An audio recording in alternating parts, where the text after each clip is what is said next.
is Rosanne Ollie, and I would like to thank Viva for the opportunity to present my research on the prevalence of ophthalmic abnormalities in ponies competing in polo or polocrosse at the 2020 Digital Clinical Research Presentations.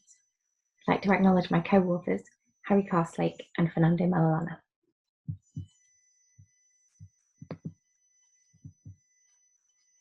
I'd also like to acknowledge participating owners and riders, as well as others who helped us with our research. Institutional ethical approval was in place and informed owner consent was obtained. Polo and polocrosse are both fast-paced, close-contact ball sports played on horses. In polo, the ball is slightly smaller and hard and hit with a wooden mallet, while in polocrosse, the ball is half an inch larger, made of rubber sponge, and is thrown between players in a racket, much like lacrosse. The rulebook for both sports states that horses must have vision in both eyes and may not be blind in one eye. This study aimed to investigate the prevalence of ocular abnormalities in ponies playing these sports, to investigate the prevalence of reduced functional vision in ponies playing these sports, and to investigate the association between ocular abnormalities and trauma, given the nature of the sport.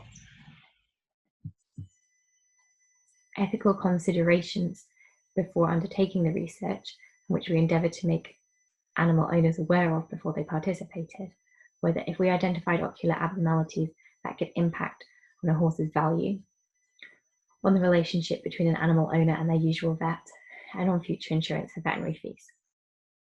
Identifying blindness could impact on whether an animal was able to take part in competition, thus its value, which in turn could have welfare implications for that horse.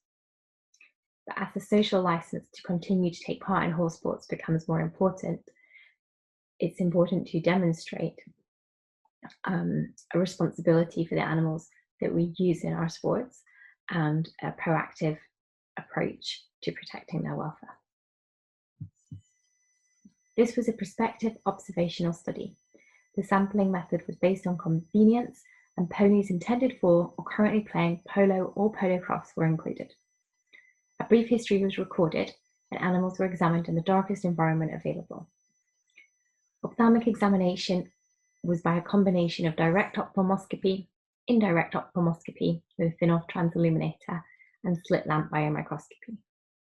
A consensus was reached between authors regarding ocular abnormalities and their significance.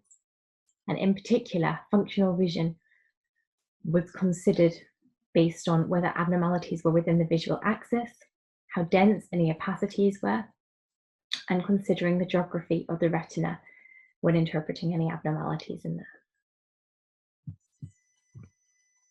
130 horses were recruited with a median age of 12 years, and 69% of these were males. 75% of the horses in the study had played polo, and 45% had played polocrosse. The median duration of playing polo was 7 years, whilst that of polocrosse was 4 years. And whilst a majority of animals had played polocrosse to a high level, grade A or internationally, the highest level played by polo ponies ranged from -4 gol to 24 gol. 23 animals had a history of known trauma, with 48% of these episodes reported to have occurred in the field or stable, i.e. at rest. 19 animals were reported to have a history of ocular disease. The majority of these cases centered on increased ocular discharge.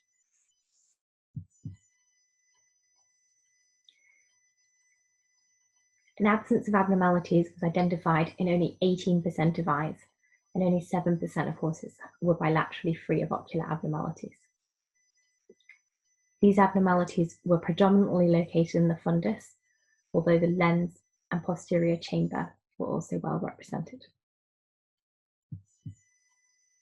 Examples of fundic abnormalities found include focal chorioretinopathy, or bullet hole lesions, which were identified in 28% of eyes examined, senile retinopathy, which was identified in 27% of eyes examined, and peripapillary chorioretinopathy, or butterfly lesions, identified in 11.5% of eyes examined, although only one had accompanying abnormalities of the blood vessels surrounding the optic disc.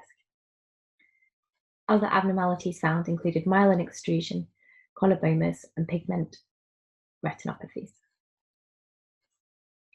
When it came to the cornea, 4 eyes were found to have extensive corneal opacities, occupying more than 20% of the corneal surface, and 2 eyes were identified to have active corneal disease.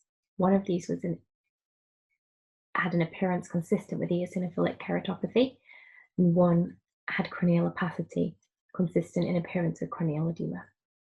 The remainder were much milder corneal opacities or pigment deposition. 67 horses were found to have either no ocular abnormalities or ocular abnormalities that were not considered to reduce functional vision. 61 horses had lesions that were considered to have some effect on functional vision. Many of these findings were very mild. 2 horses were identified to have marked reduction in functional vision, and the recording sheet for one of these horses is recorded here. The variety of cataracts present and the marked senile retinopathy is evident. Findings consistent with a traumatic etiology were identified in 26 horses, 20% of the study population. Of these, 9 horses had been reported by the owner or rider to be known to have had history. Where a single eye was affected, this was the right eye in 53% of eyes and the left eye in 41% of eyes. In 3 horses, both eyes were affected, although in all cases the right was considered to be worse affected. In the right eye, the most common abnormality was alterations of the granular iridica, and these were exclusively considered consistent with trauma. In summary, ocular abnormalities are common, as any vet who undertakes pre-purchase examinations will be aware. There's a relatively high age of ponies in the study population, which could be due to the geography or could be due to the sampling method.